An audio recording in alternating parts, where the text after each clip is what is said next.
Bonjour tout le monde. Comme promis, je vous réalise une petite carte aujourd'hui pour la DT où je suis invitée créative.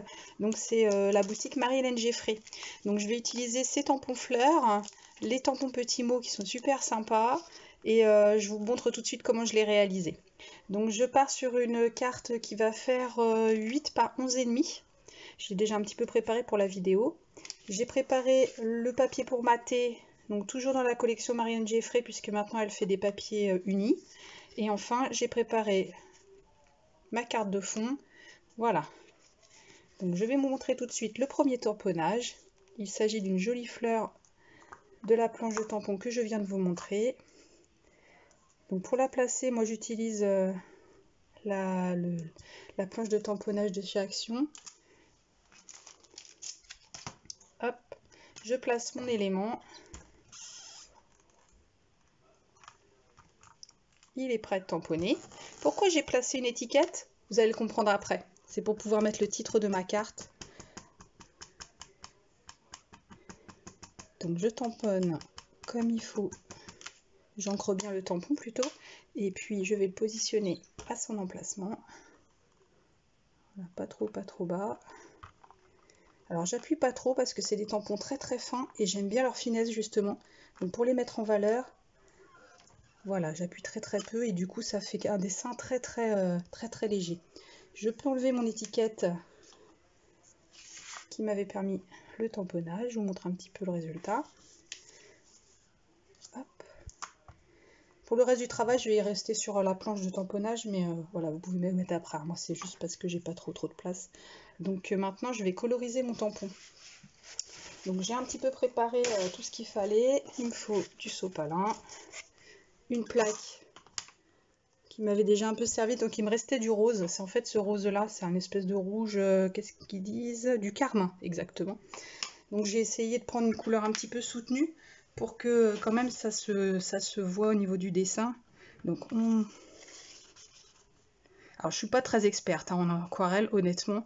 Qu'est-ce que je peux vous dire? Je sais qu'il faut pas, il faut bien dégrader les couleurs, donc c'est ce que je fais en général. Je rajoute souvent de l'encre au moment de faire. Donc moi je pars sur des néocolores, après on peut le faire sur plein de choses. Je pense qu'il y en a aussi qui utilisent les distress. J'en ai à la maison, mais je sais pas, depuis que j'ai découvert les néocolores avec un atelier avec Cali, moi j'utilise ça maintenant. Donc bien diluer, ne pas en mettre partout, bien diffuser la couleur et ne pas hésiter à faire des ombres un petit peu plus foncées.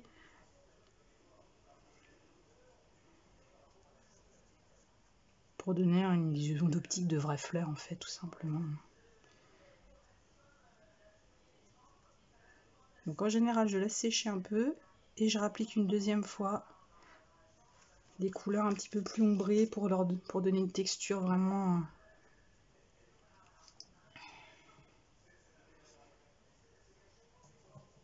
Alors pareil, hein, je suis pas experte ni en colorisation ni rien, je suis un petit peu autodidacte.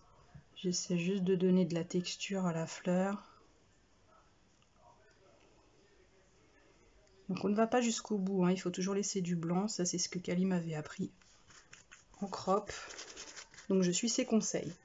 Donc une fois qu'on a terminé la fleur, de la coloriser, ce que je vais faire, c'est que je vais faire un nuage de petits points. Donc j'ai préparé une petite feuille de brouillon.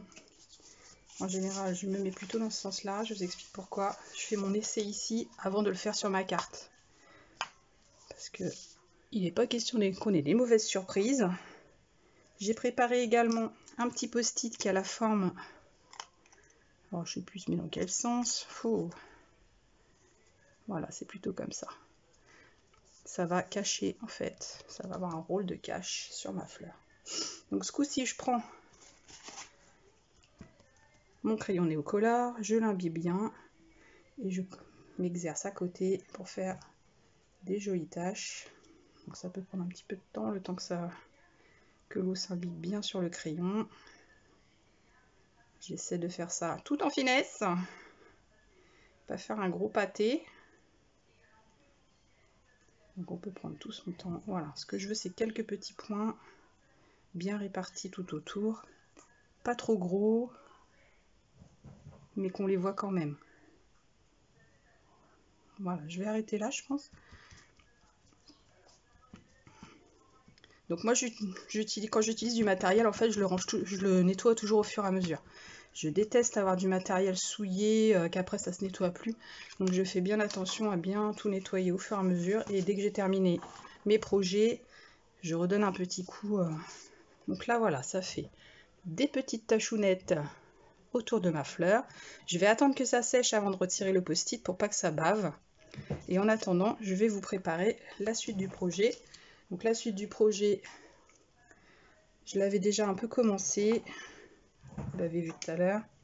Avec le die toujours de la boutique Marie-Hélène Geffray, j'ai découpé une étiquette que j'ai raccourcie. J'ai tamponné dessus l'un des mots de la planche de tampons que je vous ai présenté tout à l'heure. Les super petits mots super sympas de la collection. Vous pouvez prendre n'importe lequel, hein, moi j'ai pris celui-là. Et mon étiquette, je l'ai mise en relief avec des petites mousses 3D. Je pense que là c'est sec. Je vais pouvoir enlever mon post-it. Et voilà, donc vous avez la colorisation et les petites taches.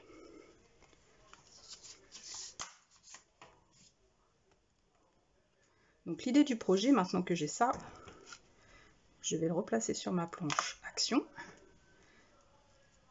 L'idée, ça va être de tamponner, de laisser cette étiquette ici, mais pour que la carte soit un petit peu plus intéressante, notamment aujourd'hui pour le tuto, je vais tamponner un deuxième mot.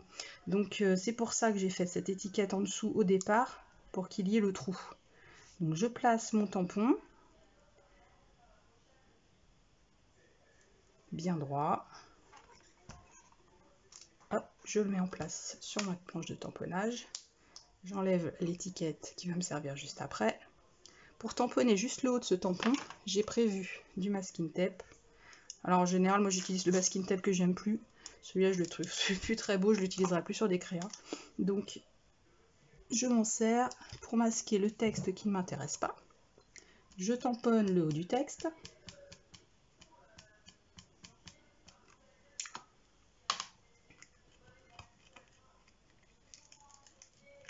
Hop, j'enlève le petit bout de masking tape et je le mets de côté.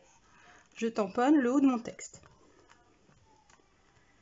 Donc j'appuie bien. L'avantage, c'est que s'il y a un problème d'impression au niveau du tampon, pas de panique. On recommence puisque c'est une planche qui permet le positionnement. Je nettoie mon petit tampon comme il faut. Parce que je vais placer mon masking tape de l'autre côté. Plutôt, je vais d'abord le placer sur la carte, pardon. Donc je replace mon étiquette qui a priori va venir s'insérer plutôt par ici. Je reprends mon tampon. Je le décale un petit peu pour que ça soit plus sympathique. Et en fait, je vais tamponner la partie basse du tampon. Donc une fois qu'il est positionné,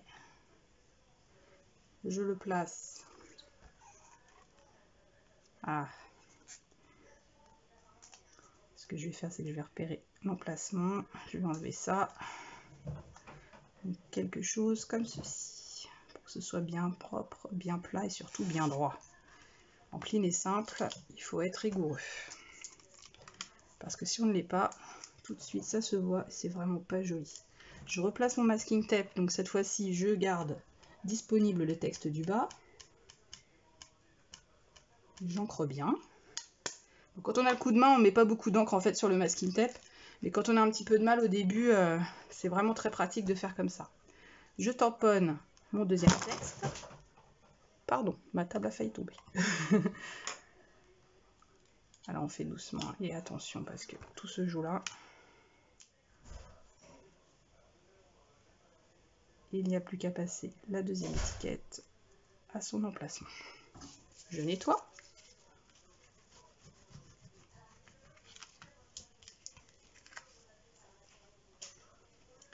Je récupère ma petite carte. que je vais pouvoir coller avec du double face sur le papier de matage. Donc en général je place juste du double face en haut en bas, ça tient très bien.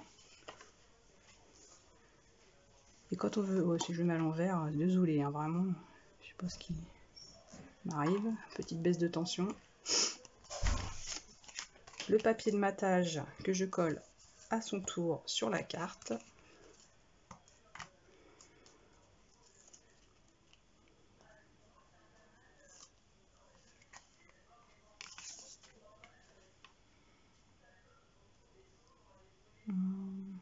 Ah, je voulais mettre un coup de... Je voulais mettre un petit coup d'agrafeuse. Je trouve que ça apporte un petit plus. On peut même en mettre deux. C'est ce que j'ai fait sur l'autre carte que je vais vous montrer après.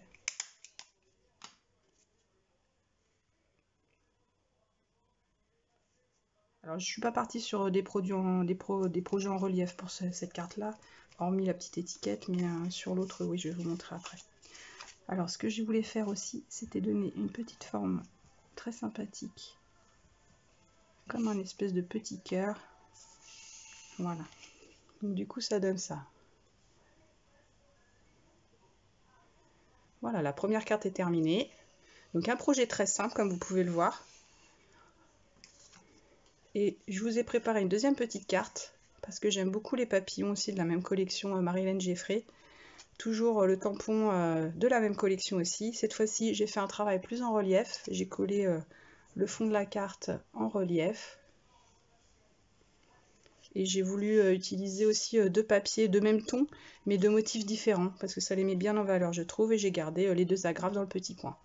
Voilà, donc ça, c'est les deux cartes que j'ai réalisées aujourd'hui pour vous. J'espère que ça vous a plu et on se retrouve bientôt peut-être pour une nouvelle vidéo. Au revoir tout le monde!